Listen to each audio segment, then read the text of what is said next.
idea that mindfulness is elevated to kind of become the be-all and end-all of Buddhism. And this is something you find in many places in Buddhism. And this is one of the kind of main things that have, I think, blocked the appreciation of samadhi, because it kind of, as you say, it stops on the seventh factor rather than going all the way to the end. So I think that's very true, and that's kind of very common in Buddhism around the world, very, very common, so many different places. So it's a very big problem, actually.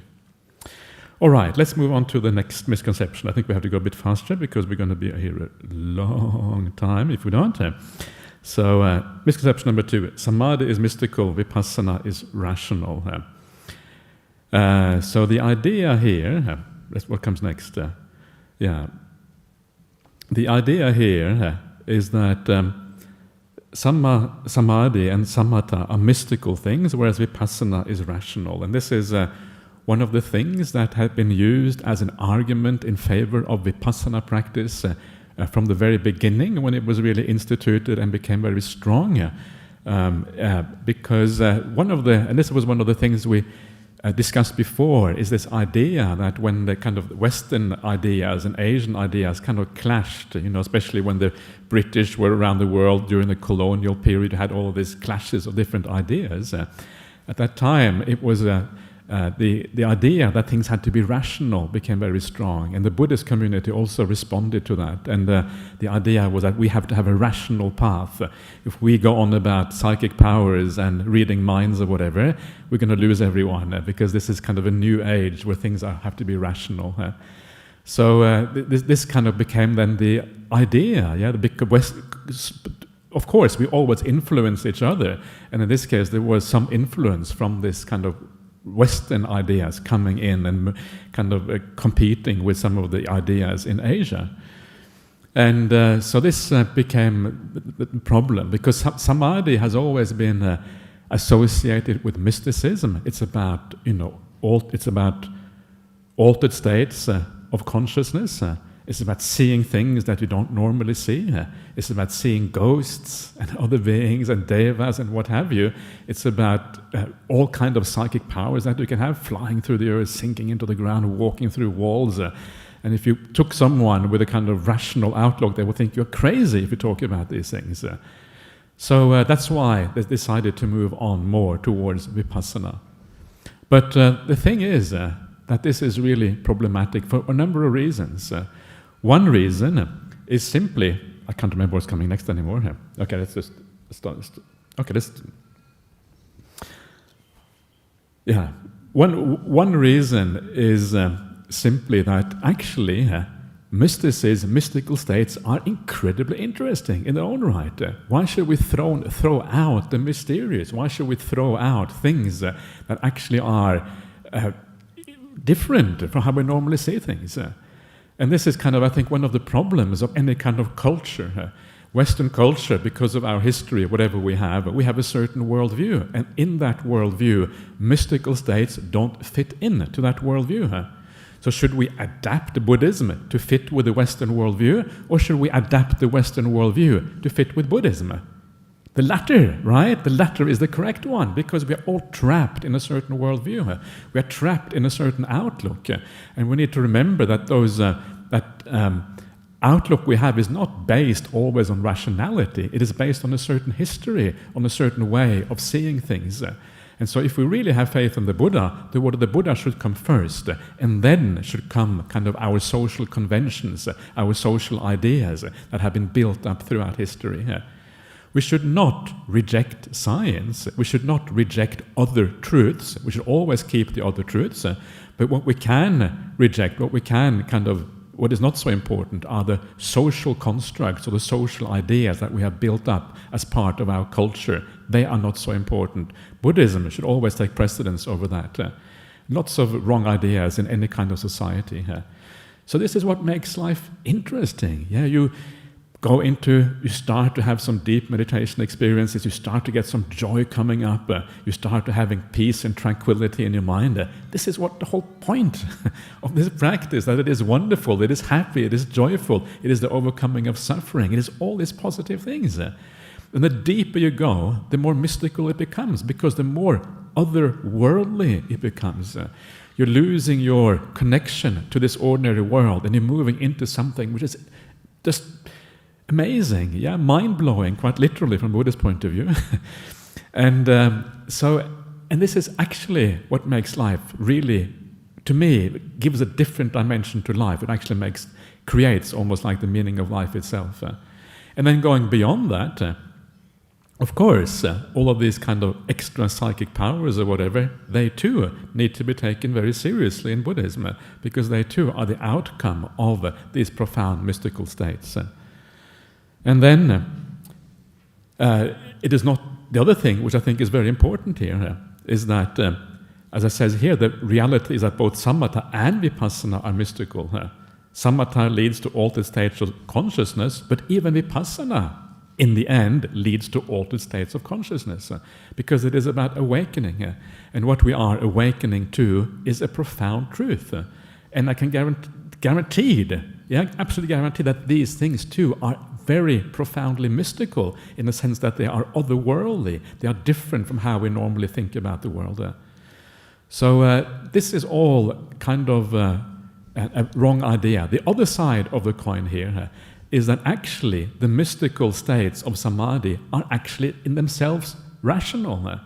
They are rational in the sense that they are real experiences, but they're also rational in the sense that once you have those profound states of samadhi, it actually allows you to see things in the right way. So they actually improve the rational ability of the mind. Because a mind that is biased, a mind with defilements, cannot see things right. But the more still and peaceful you are, the less you have of these biases of the mind, the more rational the mind is, precisely because of that lack of bias. So the samadhi mind is actually a rational mind. It is mystical in one sense, but that mysticism is not disjoined from rationality. The mystical and the rational actually merge in one, and that is what is so interesting about this. And this is why samadhi is so fascinating, because it allows both rationality and mysticism simultaneously.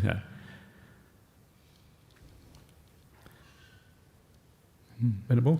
Yeah, well, nothing much to add, but just to clarify that the distinction between mystical and rational is not made in the suttas, but made by apparently some people.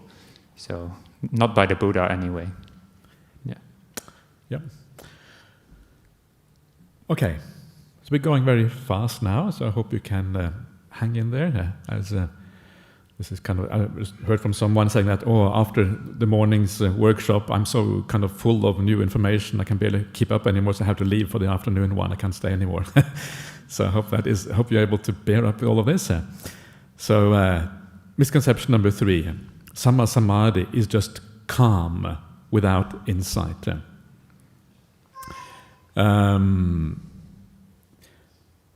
Actually, maybe let's stop there, because I'm just concerned about going too fast. Let's stop a little bit and just take a few questions on what we have done so far, and then we move on to the next one afterwards, because this is probably quite a large topic. So are there any questions from anyone about what has happened so far, or is it just so obvious that there's nothing to ask about? John, while waiting for someone to ask question, there was a question that someone emailed. That's right. Yeah? Can I read out that question? Please, yeah. Okay, so the question is, it is said that some ascetics, even during Buddha's enlightenment and during the same time period, had jhānic experiences. I have heard debate on why they didn't attain Nibbana. Could there have been Pacceka Buddhas? I think we actually touched on this last time, and the reason why they did not attain Nibbana is because they didn't have the first factor of the Noble Eightfold Path. They had wrong view. So they literally had miccha samadhi, wrong samadhi. So miccha samadhi, the way I understand that, is that it is samadhi, it is the real deal, but it's actually combined with wrong views. So you understand the nature of that samadhi in the wrong way. You take it as some kind of eternal mind or something like that. So this is the simple reason why they couldn't go any further. You need to combine right view. And this is what was so powerful about the Buddha. He was able to actually achieve that right view by inquiring further. It's very tempting, yeah. If you get a state of peace that is so profound, so beautiful, it's very tempting to think this is the real me, because it's just so intoxicating, yeah. Complete bliss, no movement of the mind, the ego is gone, complete stillness. It seems like the whole universe is unified into one. There's no kind of duality anymore, anything like that. The highest bliss that you have ever experienced in your life beyond any kind of comparison. And of course, the answer is that you want that to be you, especially if you have a sense of self. So it takes an extraordinarily inquiring mind to be able to go beyond that. And this is what makes the Buddha so special, that he still inquires, he still asks, is this really the ultimate reality here? And then the Buddha realized that, well, even these states that are created by, through meditation practice, they are actually constructed. They come out of the meditation process, but they are not eternal. If you say that they are eternal, they're everlasting, this is the real mind, you're adding to the experience. And this is very difficult in life, just to have pure experience and seeing it for what it is, without adding our preconceptions and our ideas to them. It's almost impossible. But the Buddha seems to be able to draw back and actually do that. And this is what makes the Buddha so special. So he inquires further. Well, actually, this is constructed. This is not permanent. I need to go beyond. And that's kind of how the Buddha makes that step to awakening, which the vast majority never would. Yes, Ananda. Thank you, Ajahn. Yeah. I'm always, when I hear Ananda, I'm always tempted to say Venerable Ananda, because it sort of seems like the right one. But, yeah. Ajahn, that when I saw the word mysticism, now, would you say that the Buddhist path is not the normal path? It is going against the grain, swimming against the current. So what is the normal world, going with the current, take it as rational, may not be applicable here. Maybe the mystical way of practicing, that probably is the right way to look at it. Would you say that it has some bearing? Well, when I hear the word rational, then I think about intellect. And well, I don't know exactly what people say when they claim Vipassana is rational, but maybe they try to link it more with the intellect than because the intellect is given so much value, especially these days. We've achieved so much through our thinking and science and that kind of stuff. But the Buddha said that the Dhamma was beyond the intellect. Was Atakavachara. Yeah, atakavachara, like beyond the realm of thinking. And this is also the case with the deeper states, which here we call mystical. Mystical is apparently a term some people use. I don't really like it. That's why I said it's not found in the suttas. But it's mystical in the sense that it is not having to do with the intellect. But it's not mystical in the sense that it is a mystery, because the jhānas actually, as Ajahn said, take away the mystery in a sense. Yeah. What I sort of meant was that, Ajahn, you quoted that what is in suttas, that they are capable of diving into the earth and then flying through the air, and they are in suttas repeated. So those are things that we cannot accept as in our normal day-to-day rationalization. Yeah. So that is why the path is through jhāna, as you have very well explained.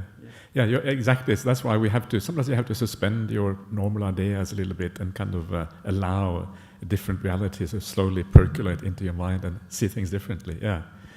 It was interesting. We had a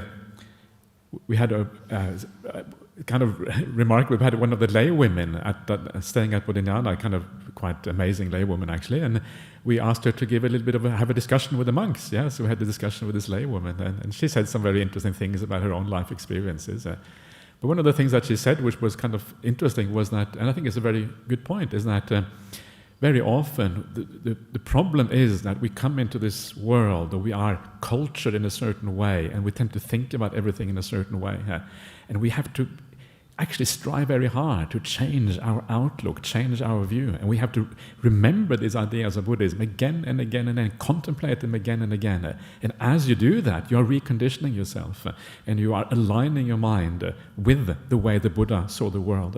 But actually it's very hard work, because our own conditioning is so strong in a different direction. Rational, think about this carefully. Diving into the earth, that's nonsense, everyone knows that. But maybe not.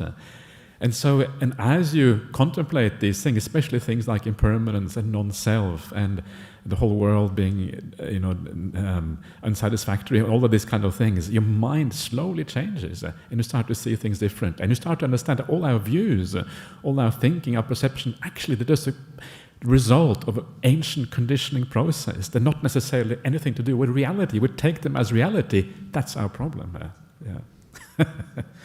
So. Who tongue over here? Okay, Peter first, okay. Yeah, I was also wondering about the apparent contradiction between mysticism and rationality. And I think the problem is that both terms are kind of ill-defined. So would it be better to talk about empirically, so that you can check that. It's a procedure basically, and everybody can empirically verify or not what is happening. So that is sometimes connected to rationality, but sometimes rationality is just a confined term, confined to some things people think should be so, and mysticism is confined to things that people think should not be so. I think mysticism is more than that. Mysticism is, I think, a term that came out of Christianity in the Middle Ages, because the Christians, they had mystical experiences. It's really a Christian term, and maybe we shouldn't use it in Buddhism. But the famous saints of the Middle Ages, Teresa of Avila and Meister Eckhart, and some of these people, some of them had very profound experiences. They called them mystical experiences. And they are similar, of course, to what you can experience on the Buddhist path, because these are universal human experiences. It doesn't matter what religion you have. These are universal human experiences. I think it really comes from that, and that is really the issue, the kind of here. So it is ill-defined. I don't think we have to define it all that carefully. But you're right that in theory they are empirically verifiable, but the problem is that empirical verifiability, whatever it is usually considered a scientific thing, a third-person experiment that you do. If it is empirically verifiable through your own practice, it is a different kind of verifiability than we normally have in science. And that kind of makes it tricky, I think, sometimes. But it's getting accepted, this kind of empirical... It is getting accepted, you're right. Slowly, yeah. John, you want to take one more question? And then I suppose, yes, okay, yeah. I think Hui Tong was first, is that right? I think he was first, yeah. Thank you. It is unsettling for me, very unsettling, because for me, I can accept that with a powerful altered state of consciousness, right? One can read others' mind, one can chart out the future tactical course, and so on, and for the sake of others, in times of stress. I think I can accept all this because it's in the realm of the mind. But to say that with this altered state of consciousness, one can turn that table into two of the same table, or I can simultaneously be here and in the US,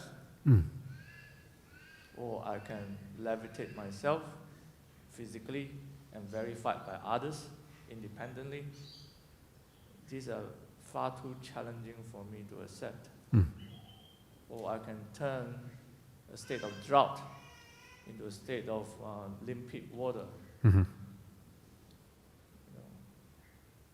Or for that matter, I can change climate change. Can change climate. Let's want to change climate change. Yeah. I mean, that's an implicit message that one can turn the material state, matter, at will.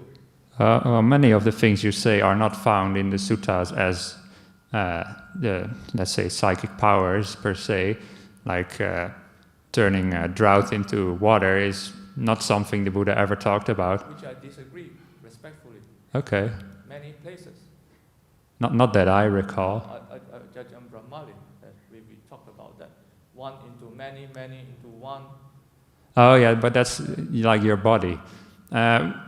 So yeah, I also agree with you when I have the same feeling when you say like sinking into the floor, or walking through walls, or levitating with your body. I've never seen anybody do that. And I also... The state of the will opened the door. Yeah, okay, but yeah, those things also I've never seen anybody do, and I don't believe them until I see them.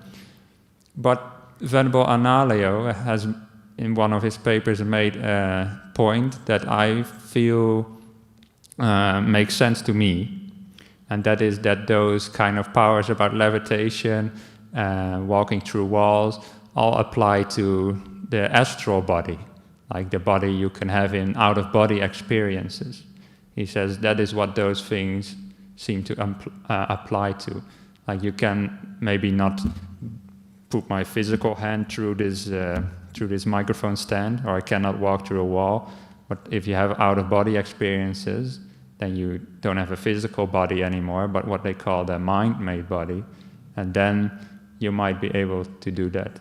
And that Venerable Analayo once said that maybe he based this on the Chinese, I can't remember, he wrote so much, can't remember all he wrote, but in one time he wrote that those kind of powers seem to apply, in some texts at least, to that mind-made body and not the physical body. That is far more acceptable. That is also more acceptable to me as well.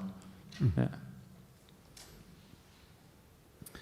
Yeah, I think with many of these things, one of the things that also is important, I think, is that many of these things are kind of in the suttas are almost like byproducts of samadhi meditation, and they're not really part of the path as such. They're not really important issues. Even if all of these things are completely wrong, actually wouldn't make any difference as far as the path is concerned.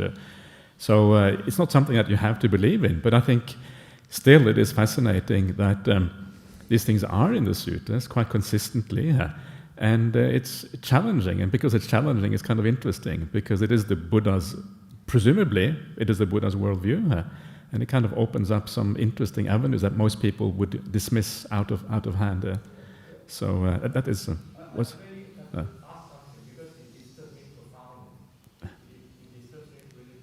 Because it is one of the key arguments given by the Buddha. I mean, he talks about the profundity of the karmic consequence of a bodily action, of a verbal action, and a mental action, right? Mm-hmm. Yeah, and he argues with the Jains about that, right? I mean, I think with the householder, I mean, they go back and forth and ask, this is the Jain's teaching, and come back and say, they talk about bodily action being more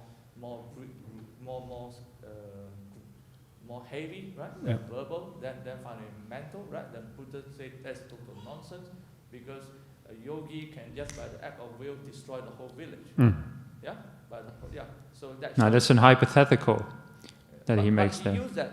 It's not hypothetical, because he used that to say mental action is more consequential than a bodily action. Okay, he uses that as a fundamental tenet, and I constantly reflect on that in my daily life. By the way, believe it or not, this is how the Buddha taught, and I know what he taught. Okay. And I accept that as such, but it still disturbs me, because he says a yogi can use his mental power to destroy a village. That's how grievous it could be if it's practiced wrongly. The way I read that is, if he would do that, then it would be bad. But if it's just hypothetical, it just puts Buddha's argument as crass, and I as what? Label it as such. Okay, as just just lame. In other words, it's not a material fact, yet he uses it as a fundamental tenet, which I respectfully think the Buddha is not in that class. Okay, he wouldn't use a lame thing as a fundamental tenet to posit a very, very important distinction of the teaching. You see, it got to be factual. It got to be factual beyond comprehension. Maybe it is factual. Yeah, exactly. Yeah. And that's why it's very, very unsettling for me. Why is it unsettling here? That means Yeah. I fail to understand this, that a mental act can actually obliterate Ukraine, for example. I don't know what you can and that do, is wrong, but right? And that's how, yeah. how bad a mental act well, the thing is that usually it is very unlikely to happen because someone who has deep samadhi is usually a person with incredible virtue. They wouldn't want to harm anyone, you know. So it is kind of very, very unlikely to happen because that combination of ill will and samadhi is, you know, it's hard to really see how that could come about. It's very hard to understand how that could come about. So it seems almost like, yes, it may be theoretically possible, but in practice it may actually never occur because, you know, ill will and samadhi just doesn't go together. So, but I think, yeah, maybe it is possible to do that with the mind. I think it may be and precisely because the world is much more mental than we think it is. And think, you know, as soon as you see the world as mental in essence, then possibilities open up that normally are not really available. Yeah, sure, that's good. I'm glad you're unsettled because sometimes we need a bit of unsettlement, you know. So yeah, good on you for being unsettled. So, I'm a bit more skeptical myself as well. Seeing is believing to me. Yeah. I think we have to wait with any more questions, but otherwise we're going to be for too long. So come back later on with the questions once we are. In truth, yeah. It's a consequence of mental acts. It is in a sense, isn't it? Yeah, true. Yeah. Yeah. Yeah. It's a good point. Yeah. Anyway, let's stop there, Leha, otherwise we're going to be carrying on for too long with too many questions. Please bring up the questions later on. We have more time for ask questions later. So let's do just a few minutes of meditation, just to center ourselves a bit, and then we come back to this.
let's carry on. But see if I can go a little bit faster.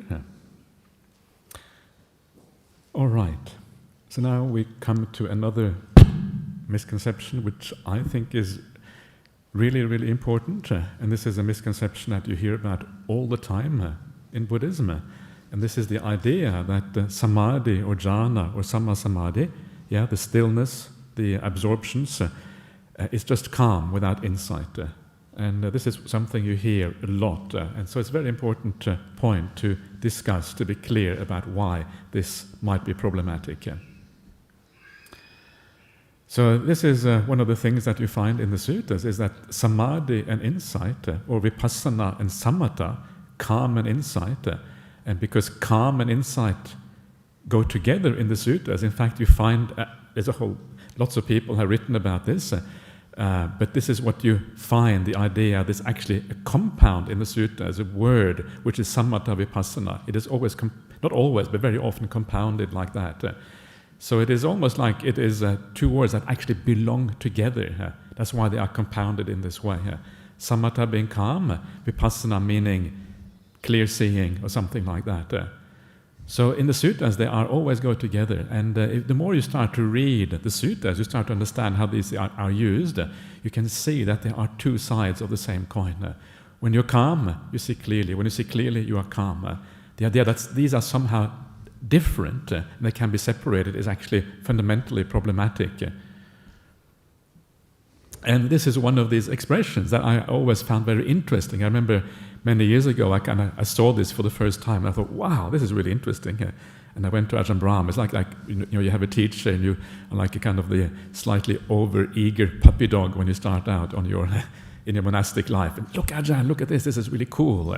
And I went to Ajahn and showed him this, and Ajahn Brahmali kind of yawned and he looked in a different direction. No, he probably didn't do that, but he, as the kind of your teacher, he knows these things already. But it's very fascinating when you see it in the suttas, and suddenly you understand how conditioned you are by the contemporary Buddhist culture. And then it's very hard to see things afresh. And suddenly one day you think, wow, actually it's there. And this is what I saw, and this is the Buddha in the Majjhima Nikāya 31. He says, as you live diligently like this, and there's a previous description on how that is living diligently, and it's very simple, and that in itself is a very interesting part, how you actually live diligently.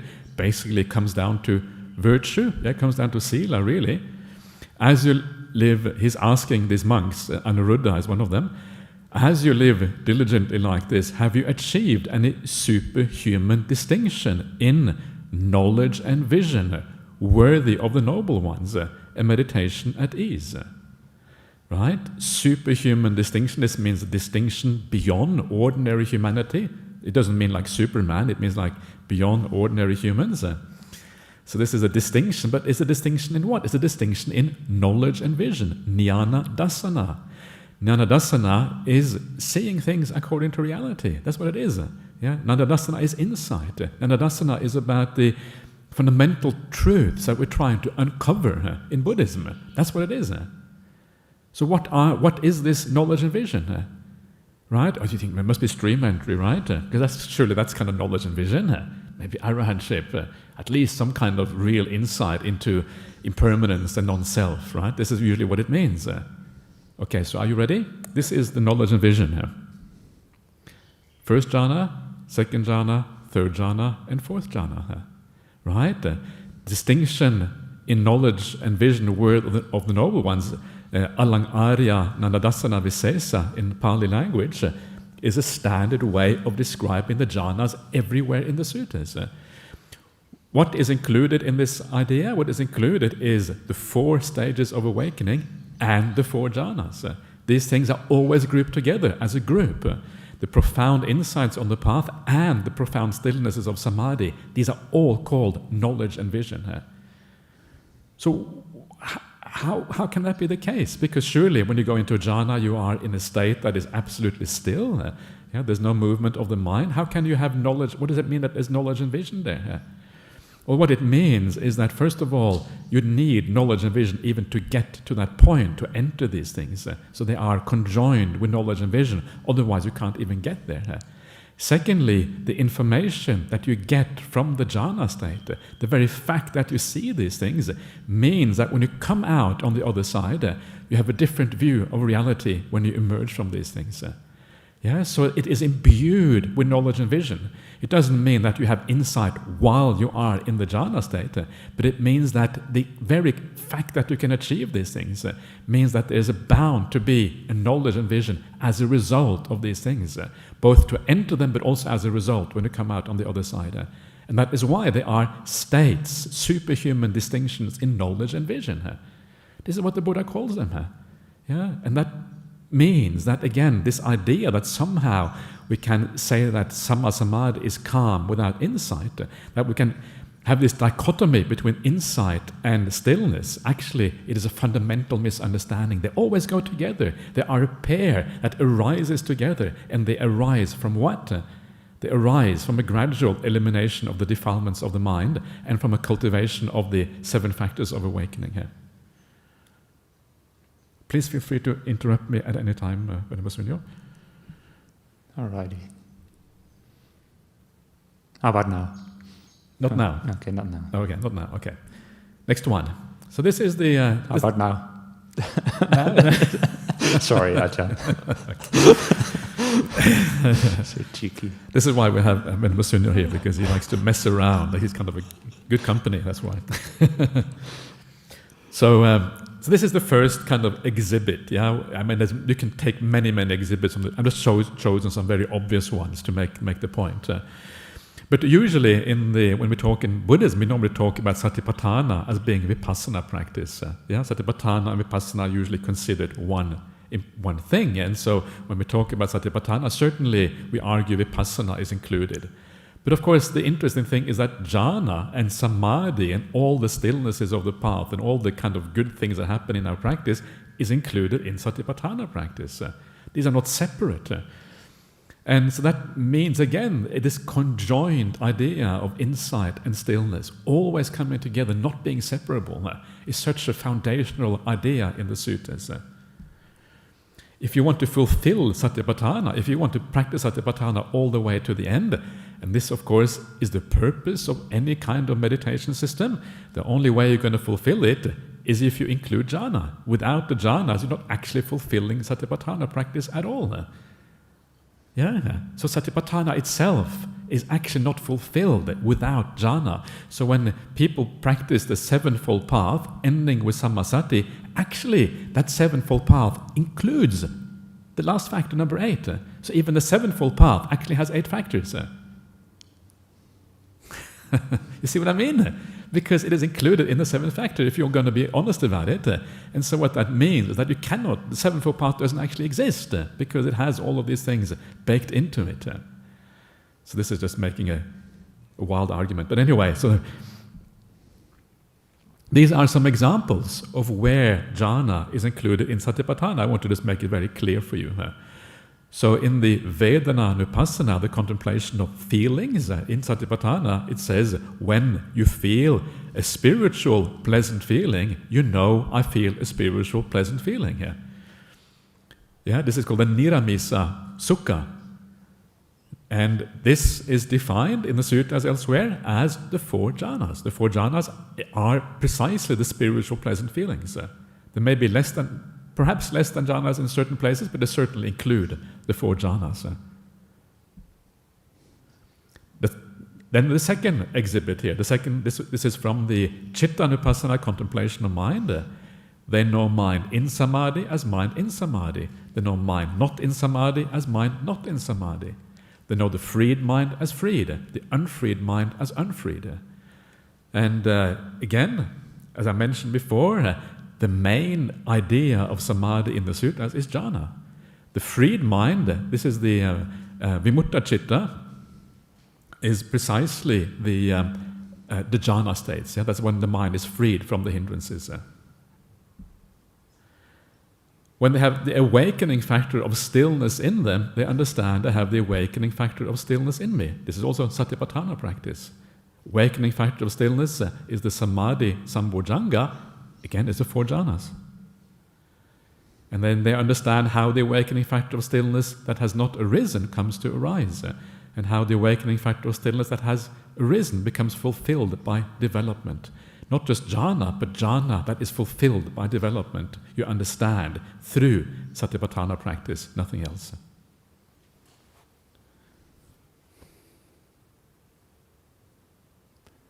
There's also many suttas that say that samadhi leads naturally to insights.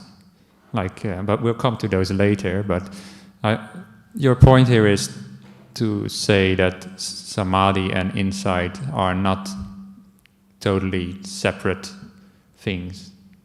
Yeah. Yep. And that's actually, to me, that's more clear if you read the suttas as a whole. It's sometimes hard to show things in loose passages as we're doing now. Absolutely. Yeah. I fully agree with that. But we can't really show. We could show all the suttas, I suppose, but we had to be very quick. Yeah. But no, I agree. I fully agree with you on that one. But that comes to maybe the most interesting one of all, right? Which is this one here. You know this one? Natti jhānang apanyasa panya natti ajjayato yang hi jhānansha panyacha save nibbana santike.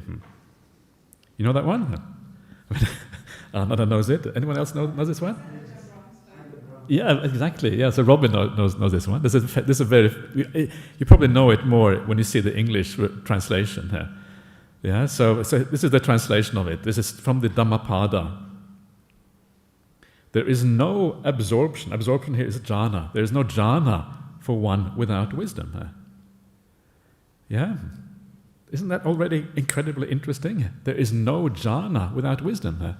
It's already extraordinarily interesting because the whole idea that you can have something like samadhi without wisdom actually is counter to the entire Buddhist path. Of course, what is meant by wisdom here is not necessarily the awakening wisdom, but it is a high degree of wisdom required to achieve these things. What is that wisdom? Well, it is the wisdom that understands the sensory world as problematic. When you understand the sensory world as problematic, only then can you let it go and can you enter the jhāna states. It requires a deep appreciation of the nature of our immediate reality to enter these things. And if you can overcome the sensory realm, the sensory world, the kama loka, you have done 95% of the work on the Buddhist path.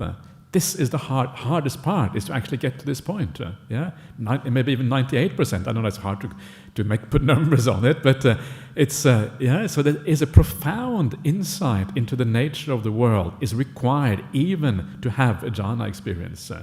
There's no absorption for one without wisdom. There is no wisdom for one without absorption. Sounds like a catch-22. How are we going to get out of this? Where do you start? So now, this means that if you want the real wisdom, so now we're talking about an even deeper wisdom. If you want a really, really deep wisdom, actually the only way to get that is to have an absorption, to have a jhāna state first. So these things revolve around each other. Wisdom and absorption, they grow together. You get a little bit deeper in your meditation practice, and as you go a little bit deeper, the wisdom becomes deeper. Then you go a little bit deeper in wisdom by contemplating the Dhamma, contemplating the world, and as a consequence, your absorption goes deeper. And in this way, they grow together. Two factors that always belong together on the path. One cannot exist without the other. They condition each other in a very profound way. Gradually, you emerge from the quagmire of existence. Light brightening up your mind, seeing things clearly. It's exciting, isn't it? This path is really kind of very, very, very interesting and profound. But for one, with both absorption and wisdom, they have to go together, is truly close to extinguishment. Once you have absorption, combined with that wisdom which you have, you're actually close to Nibbana. Nibbana santike means close to Nibbana in this case. Do you approve of this verse? Yes. Well, if I say no, I mean going against the Dhammapada, which is not maybe not the wisest idea for a Buddhist monk to do.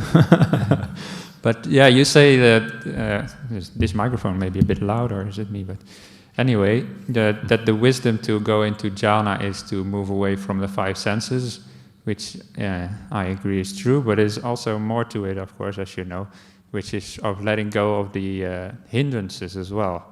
and the 5 hindrances. And to me, that is perhaps the more difficult part for going into jhana, because that also includes letting go of all sorts of restlessness, and restlessness is really, really a hindrance that can be very subtle.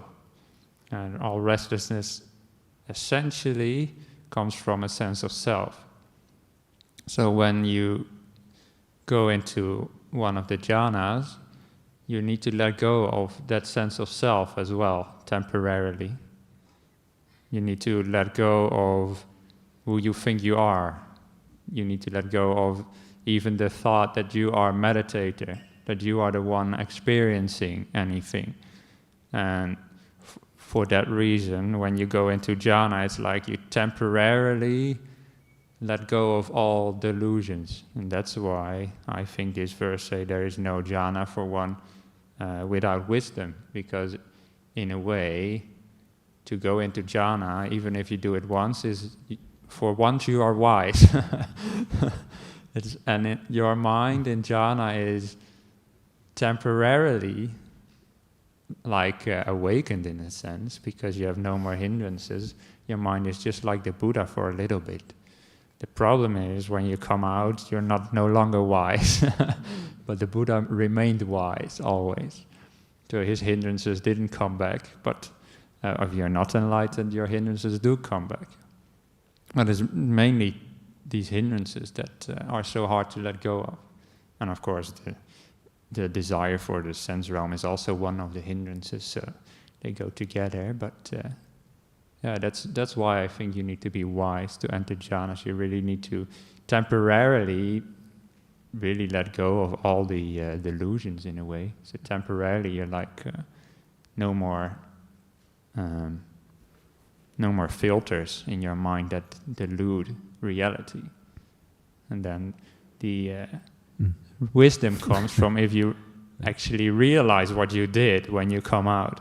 You let go of the sense of self, and if you afterwards see what you did and what actually disappeared, that the jhanas were sunyo, that they were empty, and that there was nobody in there. There was just consciousness, but no being who was conscious.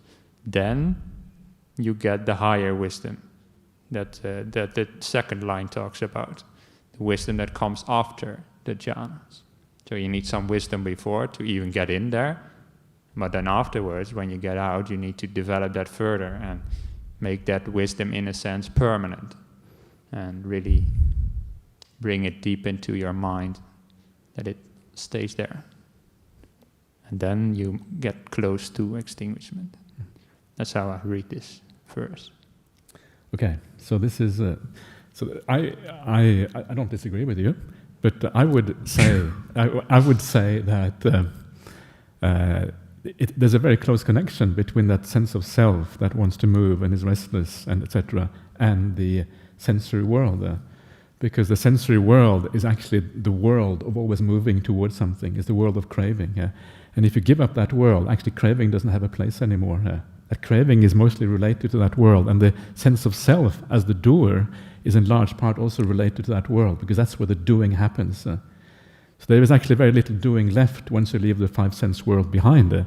So there is, and I mean really leave it behind, right? And the problem is very often the subtle remnants of that 5 sense world, which actually leads to a large part of the restlessness and the craving that actually stops you from. It's actually fairly easy to let go of that movement of the sense of self once the 5 sense world is completely, utterly abandoned. So I would argue they're very closely connected. I don't disagree with you. I'm just saying that they're very connected to each other. Yeah, that's true. Yeah, of course. Yeah. All right. So we should argue a bit more fiercely, otherwise it gets. I think it's maybe after lunch. After lunch or during lunch, when no one can tell. Yeah, during lunch. Yeah. Okay, your turn.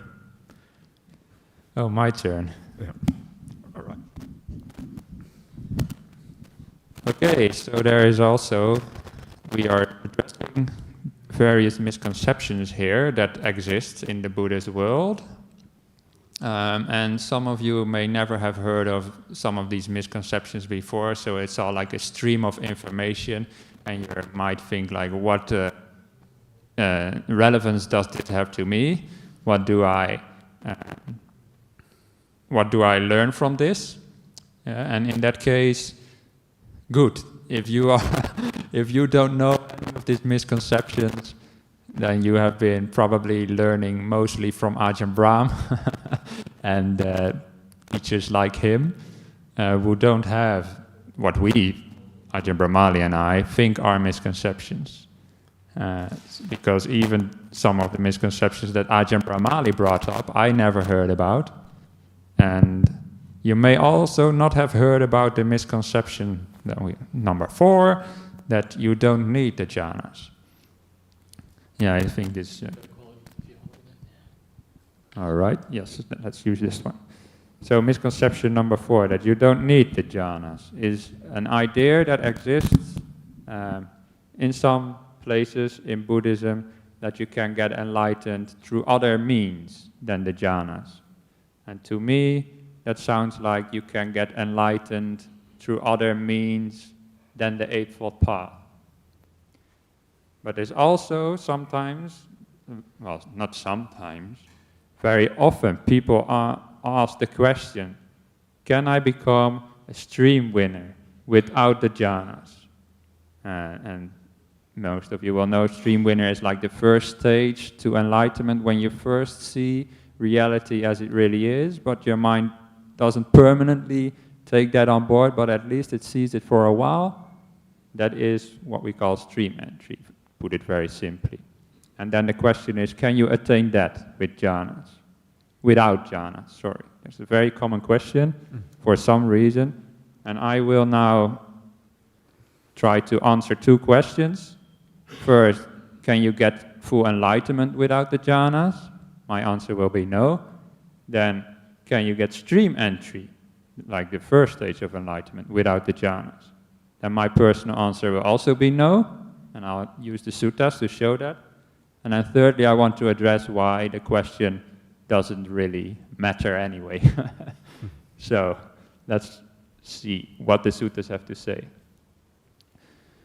First of all, we get to what we call maybe the tenfold path that Ajhn Brahmali mentioned last week. And that the tenfold path goes like this. In one of the suttas, goes like this. If you had right view, you get right intention. That's the first and the second factor of the Eightfold Path, very familiar.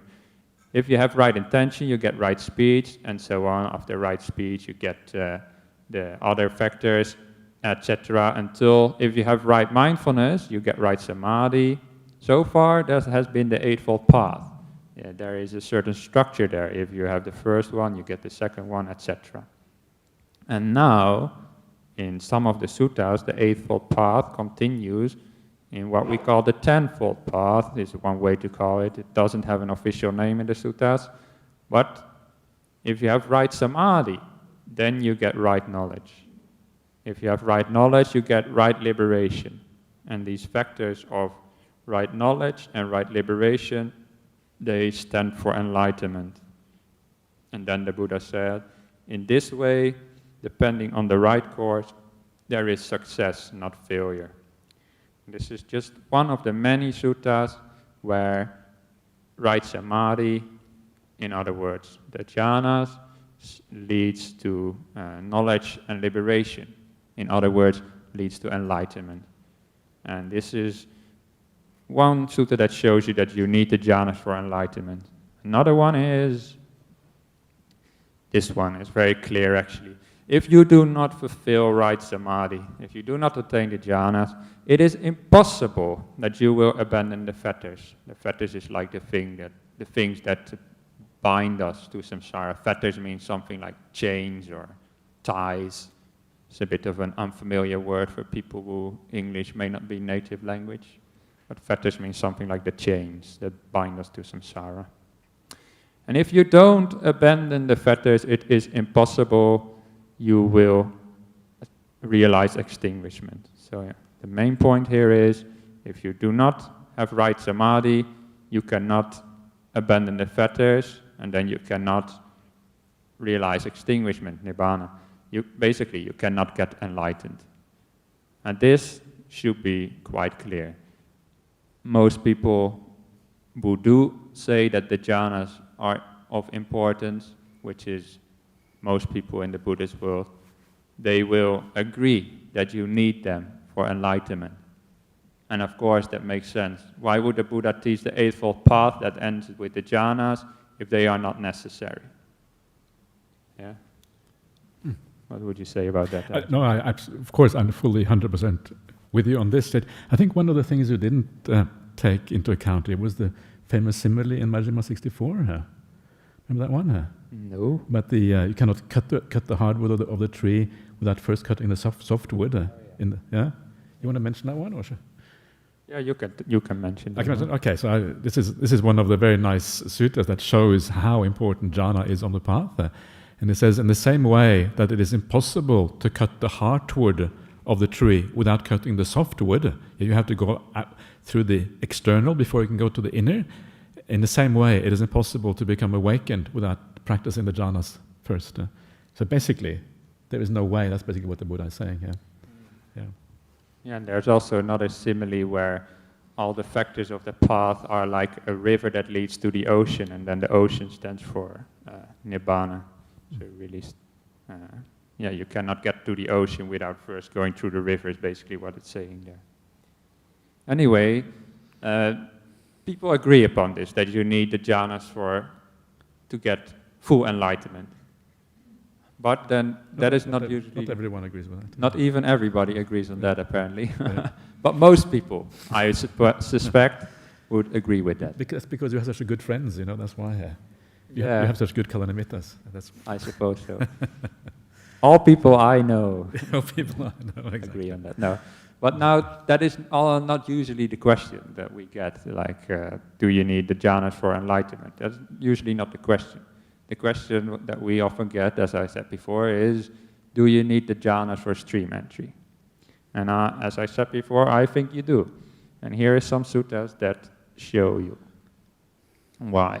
Or not why, but this is some suttas that show you.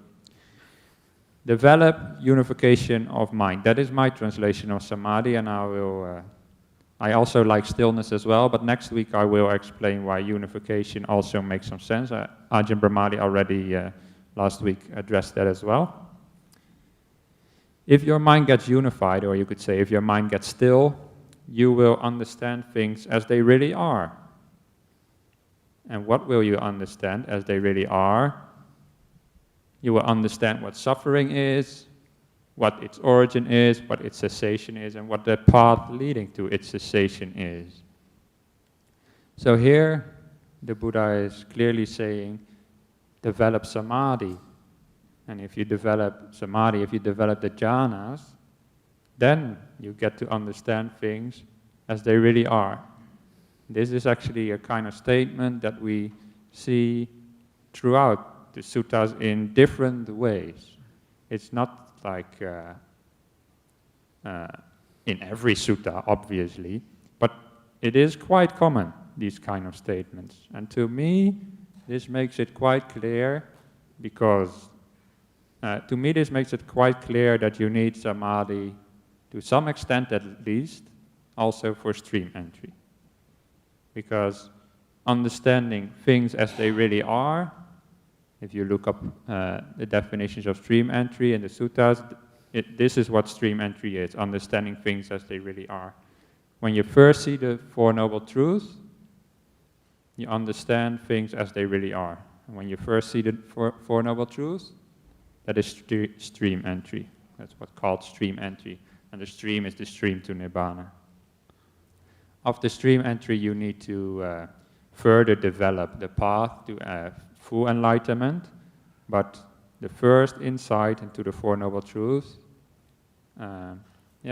gives you the knowledge of what reality is like, of what the mind is like. And the Buddha here is saying that comes from developing samadhi, unification of mind. And that is, to me, I cannot see how it would be any other way, how you could attain insight into the mind in another way, because insight into reality, the insight of stream entry, is really an insight into the body and mind. And as we will also address next week, when you attain the jhanas, the mind sees itself in a totally different way than how it usually perceives itself. Usually we think of the mind as the thoughts that happens inside of us and the emotions, but in the jhanas the mind turns really much deeper inside, and it sees something that we've earlier called mystical. You could call it mystical because it's something that is very unordinary in that sense. It's mystical. It's something that most people will never get to experience. Even, as I said before, quite a few meditators may not experience it, and that's maybe why they reject the jhanas. And these deep experiences are like the data, the information from which you can see life differently. You experience something totally bizarre. Like, wow, how is that even possible? What the hell was that? Afterwards, you will be like that. And I cannot imagine how you would see the reality of the mind without that kind of experience. And therefore, I cannot imagine how you could become a stream enterer, without these kind of profound experiences. And it seems to me that the Buddha is confirming that here. Yeah. And one of the things that always kind of struck me was that it is obviously easier,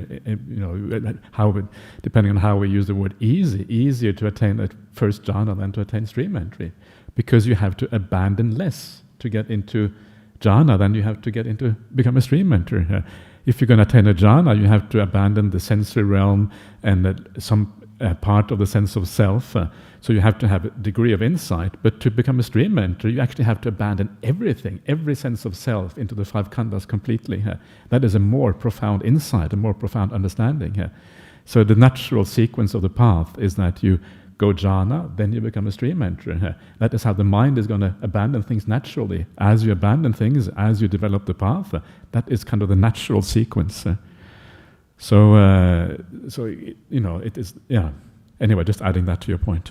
Yeah, you're getting ahead of my slides a little bit. Am I sorry? I Yeah. apologize. Okay. Yeah. I'll make that point later. Yeah. But first, to make once more the point that you need samadhi for stream entry based on the suttas. Yeah. This is a class about the suttas, so that's why we come back to the suttas again and again. And the Buddha also said, without right unification of mind, or let's say without right samadhi, if you lack right samadhi, you lack the necessary condition for knowing and seeing things as they really are. And this is to me, very clear statement that says, if you don't have samadhi, you cannot know and see things as they really are. And the phrase knowing and seeing things as they really are in the suttas always stands for stream entry as well. So there's another case where the suttas make it quite clear in a doctrinal statement that you need the jhana for stream entry.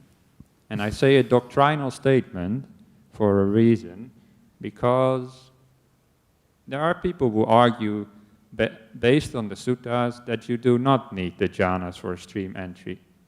Later I will say why the question is irrelevant anyway, and it comes down to what Ajhn Brahmali just said. But people sometimes say you don't need the jhanas for stream entry, and they usually base it on stories, or the narratives, that's a better word, in the suttas. And the narratives in the suttas often have people coming to the Buddha, listening to a talk, and then the narrator of the sutta says, and after they heard this talk, they became a stream enterer, or they saw things according to reality. And then people argue, see, well, they didn't practice jhana, they just listened to a talk, and then they became stream enterers. Therefore, You don't need the jhanas for stream entry. But to me, that is a little bit questionable way of arguing on two accounts for two reasons. First of all, doesn't really say what else those people have been doing. They may have listened to a talk, but maybe before the talk they attained the jhanas, or maybe after the talk and the narrator just mentions very briefly, okay, they listened to the talk and then some point in the future they became stream winners. But then it doesn't say what happened in between. So first of all, the first point, the narrative isn't complete. Second of all, if we want to know doctrinal ideas of how to practice, we should not really consider the narrative as much as the doctrinal statements by the Buddha himself. Because it's much more likely that those statements that are actually quoted to be the Buddhas are really the Buddhas.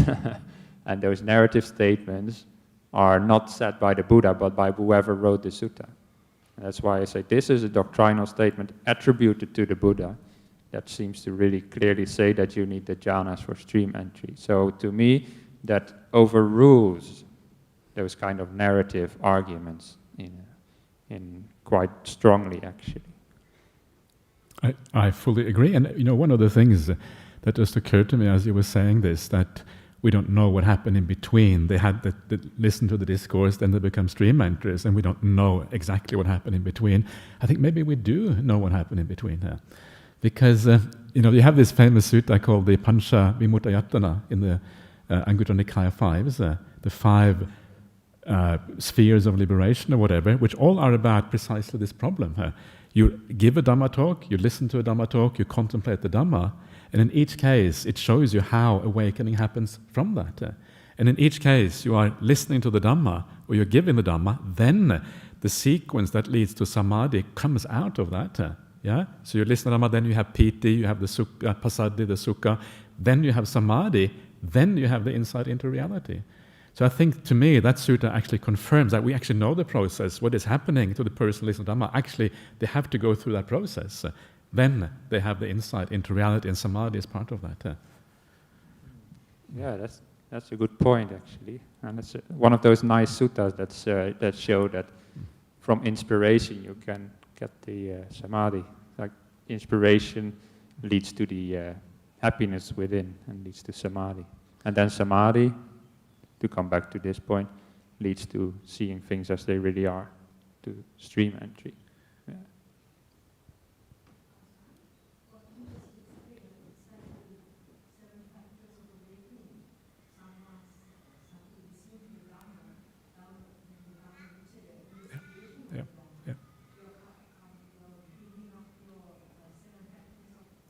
Exactly, yeah, exactly right, yeah. Yeah, thank you for that point. Yeah, that's another nice sutta. So many nice suttas, but we haven't got them all. Anyway, yeah, so these are two texts, I think, that show that you need Samadhi, the jhanas, basically, to get stream entry. And there are some others as well, but these are, to me, quite clear. Is that the last slide on that point? Or? Yeah, there is another slide on that point. All right. So these texts show quite clearly that to me, that you need the jhanas for stream entry. However, when people ask that question, do I need the jhanas for stream entry? Then, to me, that is a really weird question. Because it sounds to me like somebody wants to go to the gym and says, do I need to be able to lift 100 kilograms before I can lift 200 kilograms? I want to lift 200 kilograms. Who cares about 100 kilograms? And, well, I cannot lift either, just to be clear, but I do think you need to be able to lift 100 kilograms before you lift 200 kilograms. And this is to get to Ajhn Brahmali's point, that the stream entry, in a way, is more difficult to do is not the right word, but you need to let go of more than Samadhi. And Samadhi is also about letting go. And to make it clear before I move on is, this quote, for example. And what is the faculty of unification of mind, the faculty of samadhi? Then, as a noble disciple, here noble disciple just means anybody, basically, who is practicing. Having made letting go your means, you gain unification of mind, you gain samadhi, and you gain unity of mind, cittas, ekaggata. I'll come back to those terms next week a little bit. But the point here is, having made letting go your means. Yeah, so the jhanas you really attain through letting go. And what do you let go? After you get fully separated from sensual experiences, so you let go of the 5 senses, and you separated from unwholesome qualities, you let go of the 5 hindrances.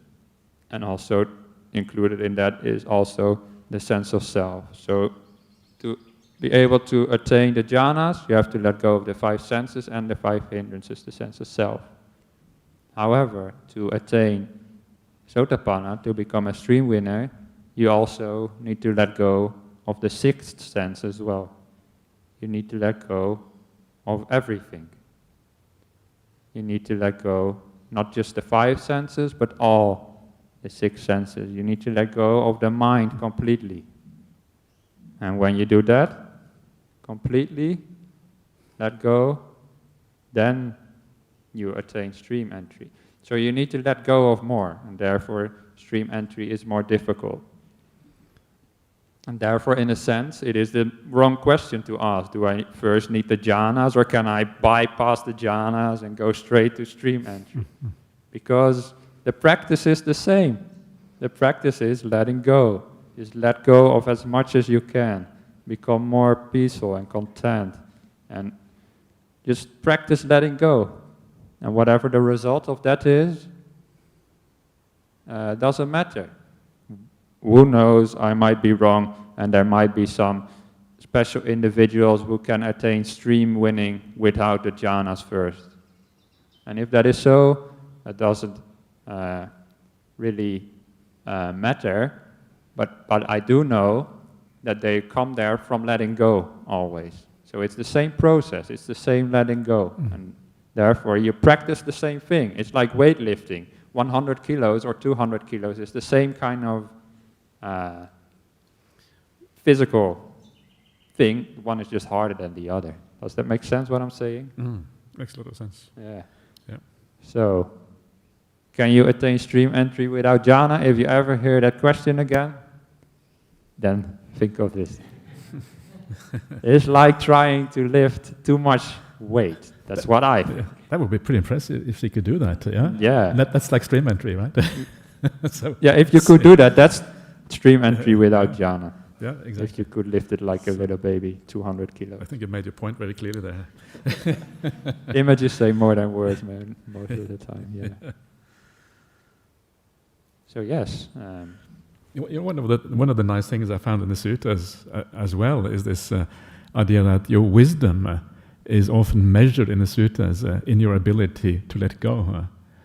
And so the wisdom and letting go actually are 2 sides of the same coin. And that is how you can know that if someone is a stream enterer, they should attain samadhi very easily.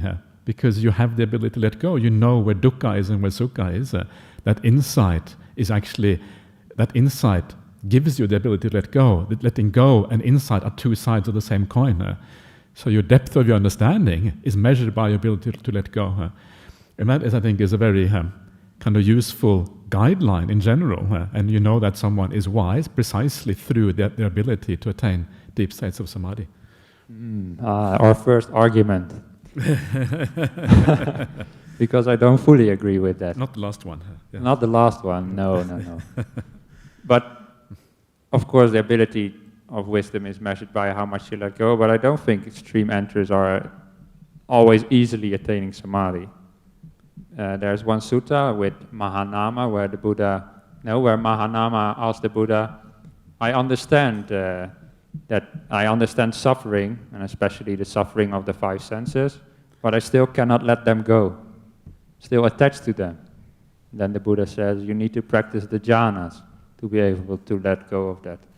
But to me, that sounds like non-returners are easily to attain the jhanas because they have understood really the problem with the five senses. They have let go of all sensual desires.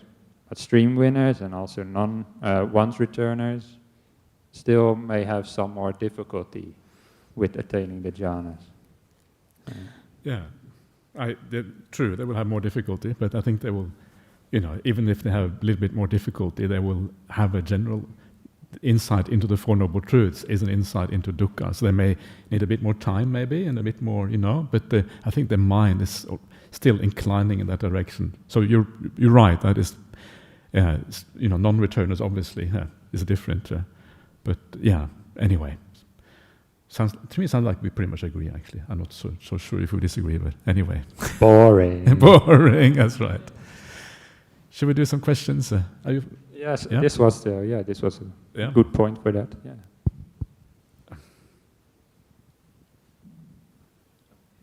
Oh, one of my questions is on jhana being included in the satipatthana. I think there's a very common misconception that satipatthana is not, I agree with everything you were saying about it. But one of the things is I find there's a misconception, even in the traditions that do teach satipatthana leads to jhana, that the tradition that they're practicing, like for instance Goenka or Mahasi, is teaching that it's not leading to jhana. Like I know the Goenka practitioners who think Goenka never mentions jhana, and Goenka mentions jhana. He says that the key to liberation the Buddha found was the jhanas, which he practiced previously, and they now had vipassana added to them, sampajana. And previously they were called lokiya jhanas, which are jhanas about the world. And then they resulted, but they still resulted in new birth and rotation. And now they were called the lokutara jhanas because with the experience of rising and passing, they gave the fruit of nibbana beyond the loka. So that's like a so-called rational school, just so-called dry satipatthana school. But that's Goenka. They're saying that this explicitly this purpose of satipatthana is to transcend the loka, like the world, and this is a super normal state. And so one of my questions was about the satipatthana and jhanas. One of the reasons that I think they study the Mahasatipatthana Sutta and not the Satipatthana Sutta is that in the section on the Four Noble Truths at the end, he believes that they're actually listing the order that the senses are ceasing as they're going into jhana. So there's the bit about where the eye contact meets the eye object, and then there's the consciousness, and then there's a dispassion developed, and then that gets released, and it goes on and on and on. And I was just wondering, because I know that that part is also considered a later textual addition. I was wondering if you could speak maybe about the benefits or drawbacks of teaching with the Mahasatipatthana versus the Satipatthana. Gee, that's a... Yeah. Have any? I thought the question was for you, Ajahn. It wasn't me. Sorry, it's one of those things. I had like 3 questions and I tried to get one in. Yeah, so sorry. I think your point is well taken. I mean, the obvious disadvantage of teaching the Mahasatipatthana Sutta versus the Satipatthana Sutta is that the Mahasatipatthana Sutta is even more laid, even more added to, even more a kind of composite of different time periods in Buddhist history added together. And I think that's good enough reason to actually not teach it. And I think this is one of the reasons why we need sutta studies to understand what really is the earliest part of Buddhism. I think that's a very important point.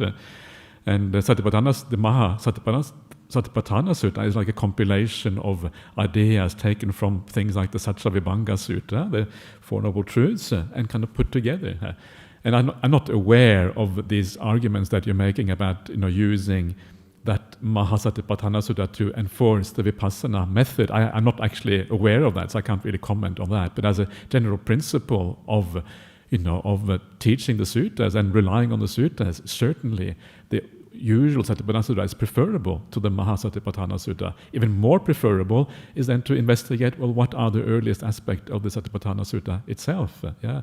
And as you do that, you start to kind of understand what it really is about. And it's fascinating. I mean, the Goenka tradition, I don't know too many details about it, to be honest, but I know that there are Goenka practitioners who actually practice jhanas as well. This is not unknown, and I know some very well-known, some of the kind of maybe most well-known Goenka practitioners in the world who actually are very pro-jhana. So I don't know if that is, maybe it was just underemphasized, but maybe if you became a very advanced practitioner, you actually did practice the jhanas. I'm not sure. But I don't think it is always the case that they didn't practice the jhanas. But I know certainly for beginners in the early stages of the Goenka, that they were not emphasized, and you focused on the kind of the rising and falling of feelings or whatever, or the sensations or whatever. So I think it's more. These things are always more complicated than meets the eye, and it's kind of. I mean, it's we tend to dismiss certain traditions because it's the easy way. If you dismiss them, you kind of get clarity. But things are always complicated in life, and things are often more. So I don't know. I'm a bit on thin ice because I don't know all the details of this, but generally I kind of like to give people the benefit of the doubt if there is any doubt there. So.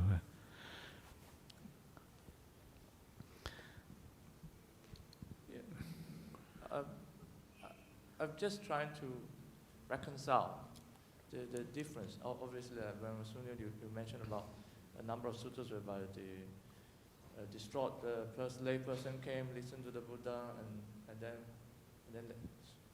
the narrative goes that then that person got into stream entry, right? But I've been reflecting quite often of late about this, because it does matter to lay people, right? And I've been thinking about another Pindika, right? I mean, he went to see the Buddha at night in the forest, and then he listened to the progressive teachings, right? So does it mean to reconcile with the doctrinal position, right?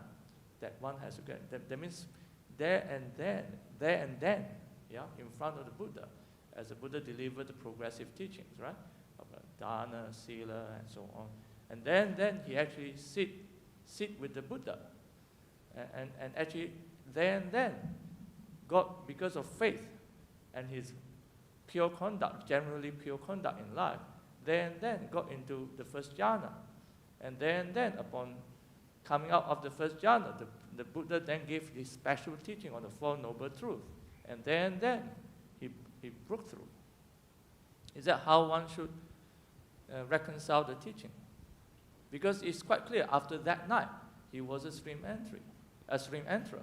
Yeah, so you're saying, is that one way to reconcile those kind of narratives where people get stream entry when listening to the Buddha with these kind of statements that I made before, like you need samadhi to become a stream enterer. And yeah, that could be one way to reconcile the two. Maybe they did attain jhanas while listening to the Buddha and then came out and then afterwards attain stream entry. That is a possibility. The texts don't say that explicitly, though, and that is why some people say, oh, you don't need the jhanas. And to me, the main point I was trying to make is that those narratives always have to be interpreted in light of statements like this, in light of the doctrinal statements. And however we do that, doesn't really matter. Your way is one that could work. I tend to think that the narratives are often oversimplifications of what actually happened.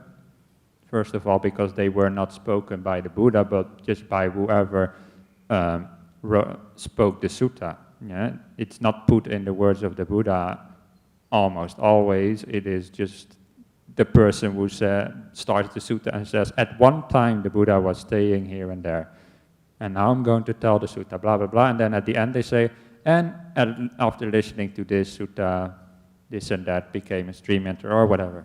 That's how it usually goes. And who says that we should trust that that person actually remembers that that person became a stream enterer, and how did the person who told the sutta even know that that happened? That is questions I would have. Yeah.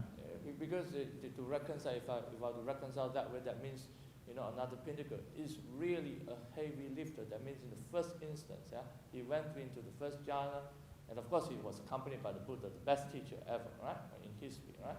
And, but that means he really has a very powerful mind. There and then he came out and he can, with the help of the Buddha, with all the Four Noble Truths, he actually could penetrate and obliterate the five khandha right in front of the Buddha and see into the very emptiness of the five khandha right in front of Buddha and emerge as a stream enterer with the blessing of the Buddha. And that was one. This is a really heavy lifter as far as I'm concerned. Yeah, that is may also have happened. Yeah, but my main point was that it doesn't really matter exactly what happened to individuals. It's more important that we realize the way we should practice and what do we take away from that. And so some people, they take away from that they don't need to practice the jhanas. And that, I would say, is not a wise way to approach these kind of texts. Mm-hmm. That is my main point. And I'm not saying, oh, this is how you should interpret the narrative always. That is not my main point. A very simple reason could be just the teacher himself has not had the experience of jhana. This is a profound method of meditation or stage of meditation. And so they just try to play down the importance of having to have the jhana in the process, I guess. So what's the message to people who follow teachers who do not have the self-experience of reaching jhana? Yeah. I think they may not even necessarily be trying to play it down, but they don't really understand what they're talking about, yeah? I mean, sometimes you have to have this experience to really understand what's going on, and then you will teach it in an appropriate way, because now you know her. But prior to knowing, it's kind of a bit more uncertain. The way we interpret the Buddhist text is always in line with our own understanding of the world. It's impossible to avoid that. Yeah. Thank you, Ajahn. Yeah. John, it's 10:23. 2 more minutes. You don't take more questions, or should we break for 2 more minutes, lunch? Yeah, 2 more minutes. Yeah. 2 more minutes? Yep. Forgotten my question, but I think what I want to say was, so jhana is when you're 95% through the thing, so myself, I'm not there. So with some joy, you get some wisdom. And then you realize that there are like waves that come, and it's not in your control. You realize little things like, it's almost like it's organic. So then you realize, I'm not doing it, it's just coming. And you see a little bit of aspect of no self, but then yourself comes back and wants to own it, because it's so strong, because the conditioning is so strong. So with the jhanic experience, is your no self quite weak, so that at the contemplation after a jhana doesn't need to be as strong, because you're already almost knowing so much about non-self? Your contemplation after the jhana will will necessarily, or how should I say this in English, inevitably be stronger always. It won't be less strong. First of all, because you've had this very profound experience and you're like, what was that? This is something totally different from what I've always experienced, and you can't help but look at that. And I mean by look at that is reflect upon it and think back upon it, like what happened? And you will not be easily be able to just put that aside and continue with life as normal. So that's one way that your reflections will be deeper. The second way that your reflections will be deeper is that after you've cleared the hindrances, the mind becomes much more much clearer, becomes much more sharp. It's like you have a laser beam of a mind after you come out of the jhanas. You may have experienced already a little bit of all these kind of things in meditation before the jhanas, of course. There's peace to be found there, there's clarity to be found there, there's some insights to be found there. But there is a point where things just switch around, the way you look at life, switch around 180 degrees. This is when, after the jhana, you reflect back upon it and you fully let go. This is, all those minor insights are in a way quite superficial compared to that. And they are also not things you carry with you permanently. Those minor insights may sort of lead you upwards to more and more peace slowly, but you can lose it again and forget about it all again. But the insights of stream entry, they are something you can never lose again. Yeah? I don't know if that answers your question. Yeah? Okay. Ajahn, we take a break now? Yeah, let's take a break. Yeah. Excellent. Have a nice lunch, everyone, and we'll see you again afterwards.